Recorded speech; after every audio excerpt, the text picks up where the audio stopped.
Hello there and welcome to all my past clients, future buyers and sellers, or anyone that wants to learn about what that new NAR lawsuit has the effect on real estate starting August 17, 2024.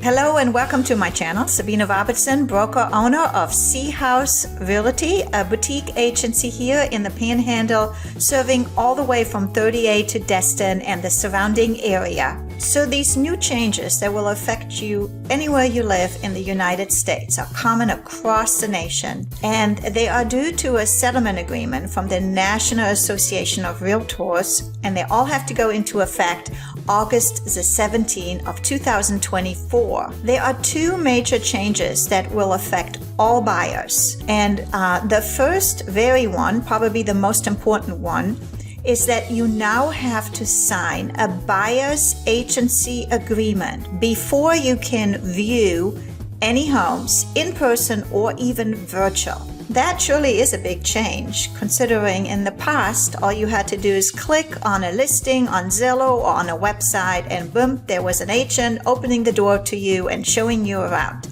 So that will no longer happen. But this buyer's agency agreement has to have a couple components that must be present, but the terms can be negotiated from broker to broker. This agreement will outline how you and your agent will work together. Think in terms of a listing agreement. When you go and sell your home, you probably will meet with one or two agents, you will interview them, and you will come and sign a listing agreement. The same thing now will happen when you work with a selling agent, a buyer's agent that's going to represent you in purchasing a home. Honestly, I think it's a good thing, because why are we doing this? We're doing it so that we are being more transparent with you, the buyer, on how we are getting compensated. Just like if you're going to hire an attorney, you interview 2 or 3, you check their Google reviews, you get referrals, you make sure that you're working with a professional. They have different fees. And that's the same thing that's going to apply to real estate professional. So make sure you review that agreement and make sure it reflects the terms that you discussed with your professional. So there are a few things that every buyer's agency agreement must have. And then of course they do vary a little bit from state to state and probably brokerage to brokerage. So you have to sign a written agreement with your agent before touring a home, or virtually, even virtually looking at the home. You need to make sure that your agreement reflects what you and your agent negotiated and understand the service and the value they're offering, because everyone will offer different types of services. Just for example, when I work with buyers, I attend the home inspection. I renegotiate terms for that. I help with finding lenders. I help touring the homes, pointing out things that might cost an increase in insurance. I go and attend closings. I am there from the beginning to the end of the process, where you might have to hire a different agent who will operate completely different and offer different types of services.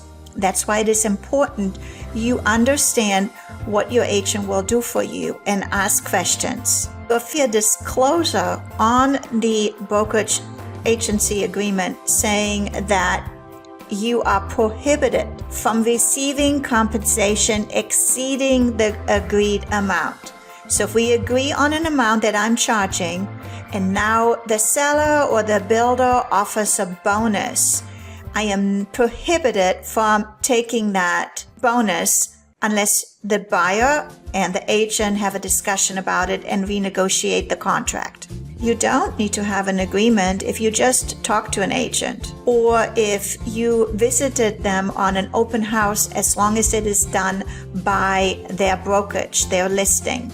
So, with that being said, from now on, I hope you take the time to interview your agents. Find somebody that offers the type of services that you are comfortable with from the beginning to the end. And do remember, an agent can always save you a lot of money throughout negotiation and the whole process, because they have the experience and guidance and all the time that it's saving to go through this entire process. Now, the second change is that we will no longer be able to enter a commission in the local MLS system. So that means if I show you a home here in the Emerald Coast, I cannot see online what the seller is offering to pay for my fees, if any.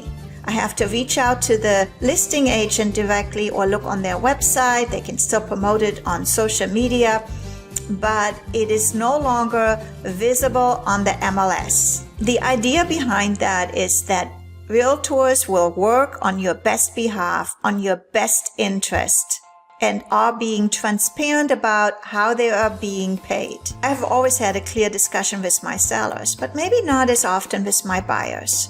So I do think that this lawsuit and these new changes will make it better for you, the buyer, the consumer, that people will be more transparent. It's going to take time for everyone to adjust. But I think the most important thing for you is to make sure that before you sign that agreement, you read it carefully. It can be done for a day, for a week, for 6 months. It has to identify the location, but you also are signing an agreement. So you need to understand your responsibilities when you're signing them, that you are obligated to potentially pay your real estate professional if compensation is not being offered, or if it is being offered for a lesser amount. So let's talk about that for a moment. You can always negotiate. I personally believe that 80% of the sellers will still continue to offer a selling commission because they want to market their property. Your idea is to get as many buyers to look at your property as possible. And when you're not offering the compensation, you are cutting some of the buyers out of your market. I also believe if you come across a home that the seller does not offer any seller concession to pay the agent, you can negotiate that. Just like you're negotiating to pay less or to buy down rates and points and closing costs, anything is negotiable.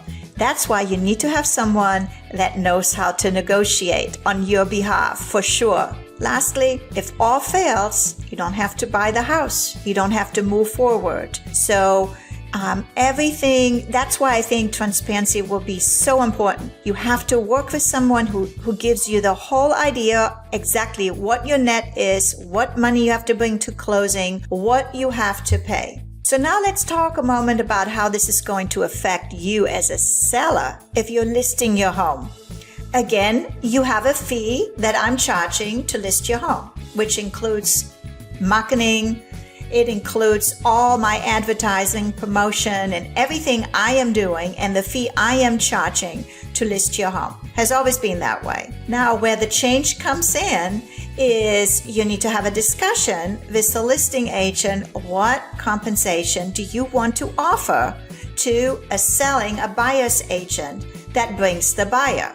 Do you want to not pay them anything? You're perfectly fine to do that. But be careful. When you do that, you're also reducing the amount of buyers that will come and view your property. And isn't it the most important thing to get as many eyes on your property as possible? But that's a discussion you need to have to consider. How is your home compared to the other homes, and how are you pricing it? Are you pricing it significantly less than the other homes? Then maybe it's perfectly fine not to offer that compensation. But if you're pricing it like all the other homes, you really are reducing the amount of people that are going to come and view your property. But that is a discussion. You have a choice that you have. It's not like the agent telling you, this is the fee I'm charging, and I'm going to split it 50-50 with the selling agent, or I'm going to take 3%, I'm going to give 2% to the selling agent. It's not up to the listing agent anymore. It's a discussion that you, the consumer, will have, and where you can put your input into the listing agreement. Well, we will see how all this will affect us in the near future. I bet you there will be more changes to come. To sum it up, Remember, you now need to sign a buyer's agency agreement to view any property. Read the agreement carefully and know who you choose to work for. Hire a professional who knows the market, who knows how to negotiate on your behalf, and is an expert and has the experience to guide you through this process and earn every money that you are paying them. And in terms of sellers, it's the same as it always has, but you do have a little bit more input on how you want the buyer's agent to be compensated. Make good decisions, do your research. If you have any questions, please always know I'm here for you. Reach out. I'm happy to answer them. Until the next time, if you do want to view property, reach out to me. Tschüss, auf Wiedersehen, bye.